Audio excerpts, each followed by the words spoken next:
Tosiaan siis vuosi sitten tämä kässäri on kirjoitettu ja siitä lähtien ollaan haaveiltu tämän elokuvan tekemisestä. Ja nyt sitten tämän vuoden puolella me löydettiin aivan loistava kuvaaja, joka toi mukanaan meille kaluston ja työryhmää, joten nyt me saadaan vihdoin toteuttaa tämä projekti. Voitaisiin ensin vähän puhua siitä, että miten tämä leffa tuli olemaan ja mistä tämä lähti tämä idea?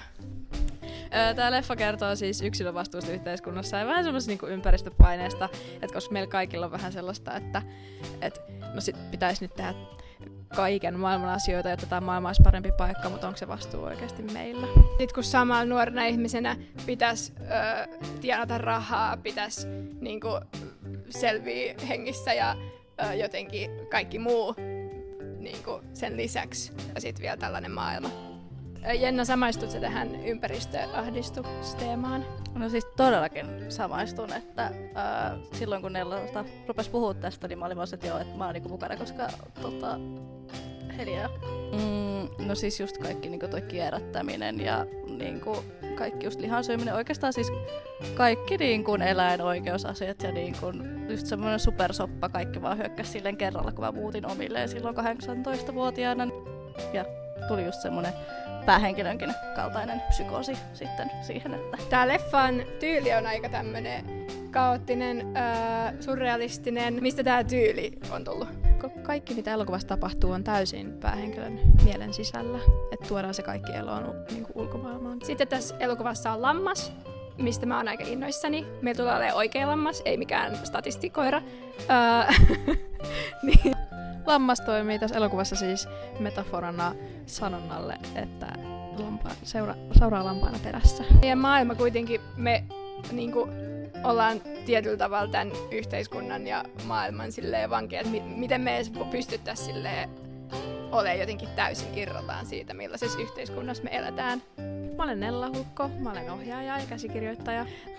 Mä oon siis opiskellut Starin ammattiopistossa media-alaa ja audiovisuaalista viestintää. Mä valmistuin tuossa viime syksynä ja viimeisen 1,5 vuoden ajan mä oon pyörinyt ties missä harjoitteluissa, musavideoissa, TV-sarjassa, mainoksissa ja lyhytelokuvissa. Yhden oman elokuvan mä oon aikaisemmin ohjannut. Tää on nyt toka ohjaus ja innolla tätä odotan. Mikä sun unelma on tulevaisuuden kannalta?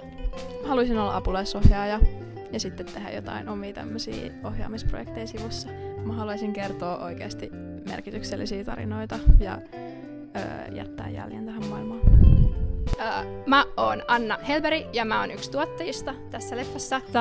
Mä oon toimittajana ollut töissä ja opiskellut toimittamista, journalistiikkaa aikoinaan. Sitten mä oon ollut politiikassa töissä, että tämän maailman parantaminen tai ainakin sen yrittäminen epätoivoisesti on tuttua puuhaa.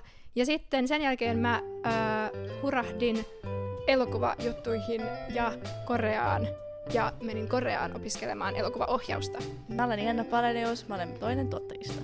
Olen siis opiskellut Starin ammattiopistossa ja edelleen opiskelen, että sieltähän Nellan kanssa ollaan siis tutustuttukin. Ja mä oon tehnyt sit enemmän opiskelijaprojekteja ja indie-tuotantoja.